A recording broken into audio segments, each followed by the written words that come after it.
Era juiz há 22 anos, fui convidado pelo então eleito senhor presidente Jair Bolsonaro a ingressar no governo, isso logo após as eleições, e desde cedo procurei o presidente para nós conversarmos sobre o convite e a aceitação, e deixei para ele muito claro: presidente, o que eu gostaria de fazer é focar a atuação do Ministério da Justiça em corrupção, porque nós precisamos consolidar os avanços havidos nos últimos 5 anos, e eu não digo aqui apenas a Lava Jato, houve avanços em outros processos, houve o avanço decorrente até do julgamento pelo Supremo da Ação Penal 470, e a construção da integridade é sempre algo que nunca se acaba.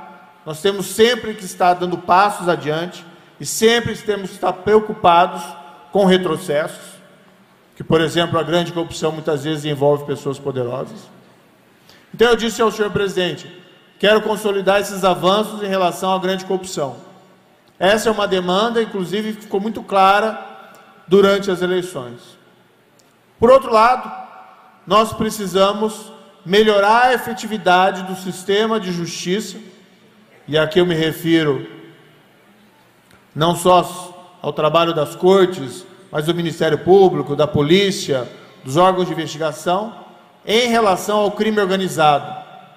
Nós temos organizações criminosas no Brasil, nós sabemos o nome de várias delas, algo que nós não tínhamos há 10, 15 anos atrás.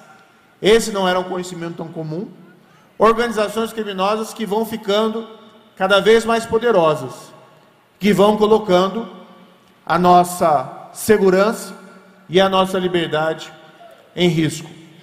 A ilustrar, isso já no momento dentro do governo, assistimos esses episódios lamentáveis no estado do Ceará, em janeiro, quando 2 organizações criminosas se uniram e se sentiram, vamos dizer, fortes o suficiente para praticar atos de que natureza propriamente terrorista. Não eram nem mais atos de cunho criminoso. A organização criminosa, o que ela quer normalmente é lucro, não quer confusão. Mas naquele momento as organizações, inclusive, tentaram explodir pontes ou viadutos, a demonstrar que ultrapassaram uns limites extremamente preocupantes. Então nós temos que ir firmes contra o crime organizado, assim como fomos firmes, embora com a necessidade de avanços, em relação à corrupção. Isso significa que nós temos que ter boas investigações, isso significa que nós temos que prender as lideranças, nós temos que isolar essas lideranças e nós temos que desmantelar essas organizações, confiscando o seu patrimônio. E é essa a política que vem sendo adotada pelo governo do senhor presidente Jair Bolsonaro, juntamente com o governo do estado do Ceará, a ilustrar que unidos nós podemos muito. O governo federal tomou uma série de providências e aquela crise de segurança, em cerca de 30 dias, acabou sendo resolvida.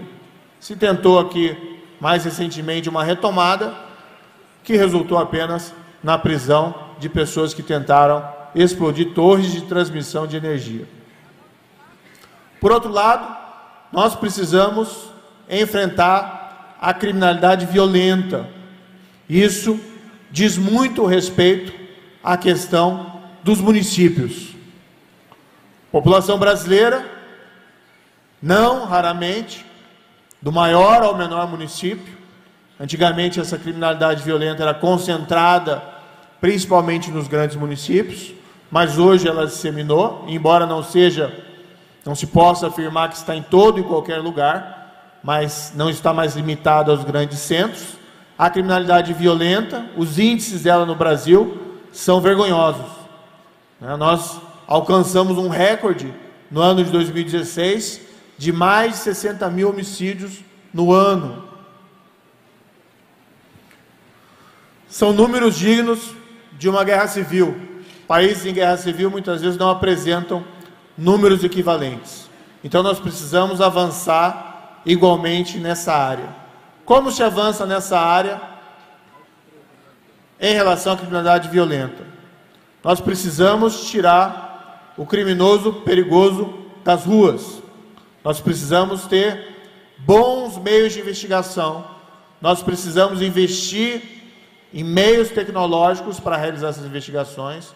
Nós precisamos investir nas nossas polícias.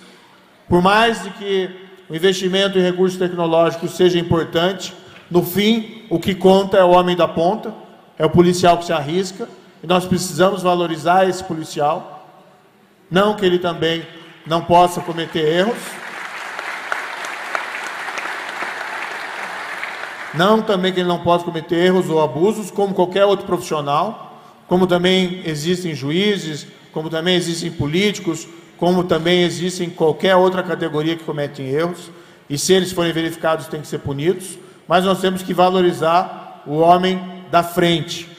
Nós temos, no entanto, que coordenar a ação das forças de segurança, e aqui eu incluo tanto as polícias federais, especialmente a Polícia Rodoviária Federal, como a Polícia Federal, com a ação concertada das polícias estaduais, a militar e a estadual, conjugadas para aqueles municípios que têm, com a atuação das guardas municipais. Nós vivemos numa federação, isso é ótimo, isso nos traz mais garantias de liberdade, isso permite que experiências locais diversas floresçam nos mais diversos municípios, mas isso também nos traz dificuldades, porque essa fragmentação muitas vezes dificulta a focalização desses esforços. E um dos objetivos, então, tem que ser a focalização da atuação das forças de segurança. Por outro lado, nós também temos que pensar em políticas diversas da segurança pública para tratar do problema da criminalidade. Tem a velha frase conhecida que o melhor policial é um poste de luz. E, de fato, muitas vezes o restabelecimento, a colocação da iluminação pública em determinados setores das cidades faz uma grande diferença, às vezes com potencial até maior do que o investimento mais restrito em recursos humanos policiais. Um recado claro às organizações criminosas: se você foi condenado por crime praticado por organização criminosa, se você se mantém vinculado à organização criminosa, você não progride de regime de cumprimento de pena. Ou seja, você cumpre a pena integralmente em regime fechado. Porque nós queremos que o preso se ressocialize, que ele saia um cidadão, que ele possa ser reinserido na sociedade.